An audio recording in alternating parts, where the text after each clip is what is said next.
మాట్లాడుకుంటూ చెప్తారు మన దయాకర్ రావు గారు.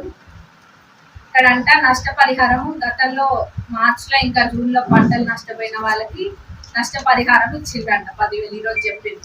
మరి నేను ఈరోజు 2-3 రైతులతోటి మాట్లాడడం జరిగింది. అప్పుడు నష్టపోయిన వాళ్ళతోటి ఎవరికి కూడా ఎక్కడ కూడా రాలేదు. 2-3 రైతులకు కాదు, అసలు ఎక్కడ కూడా రైతులకి నష్టపరిహారం అనేది ఇవ్వలేదు. ఈ రోజు వచ్చి టీవీ ముందు మటుకు ఇచ్చినామని చెప్తున్నారు. 10,000 ఎవరికి ఇచ్చిందో చూపించాలని కూడా నేను అనుకుంటున్నా. ఇదే కాదు, మా కాంగ్రెస్ ప్రభుత్వం ఎప్పుడు కూడా రైతుల పక్షాన్నే ఉంటుంది. ఎక్కడైనా రైతులకి ఏదైనా నష్టం జరిగినా కానీ మా ప్రభుత్వం మా రేవంత్ అన్న అందరూ ఉన్నారు. ప్రభుత్వం దృష్టికి నేను తీసుకెళ్తా. రేవంత్ అన్న సహకారంతో మా ప్రభుత్వంలో మేము తప్పకుండా రైతులకి పక్షాన ఉండి వాళ్ళకి ఎటువంటి నష్టం జరగకుండా చూస్తాము.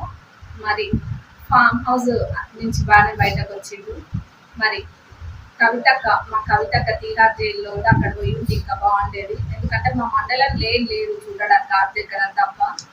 మీరు ఆర్థికరం కోసం అంత దూరం కష్టపడి వచ్చే బదులు తీహార్ జైలు చుట్టూ తిరిగి అక్కడ యోధాత్మ యాత్ర చేయండి, లేకపోతే శ్రీనిధి ఫ్రాడ్, లేక ఇంకా ఫోన్ ట్యాపింగ్, ఇంకా భూ కబ్జాలు ఇవన్నీ చేసి జైలుకి పోవడానికి రెడీగా ఉన్న వాళ్ళకి ఓదార్పు యాత్ర చేసుకోండి. ఇవన్నీ కూడా చేయండి. మా ప్రభుత్వంలో మటుకు రైతులకి ఎటువంటి నష్టం జరగదు. ఇంకా మీరు వర్షాకాలం ఎప్పుడు వచ్చిందన్నది ఒకసారి ఆలోచించండి. మా ప్రభుత్వం వచ్చినాకనా మా ప్రభుత్వం రాకముందు.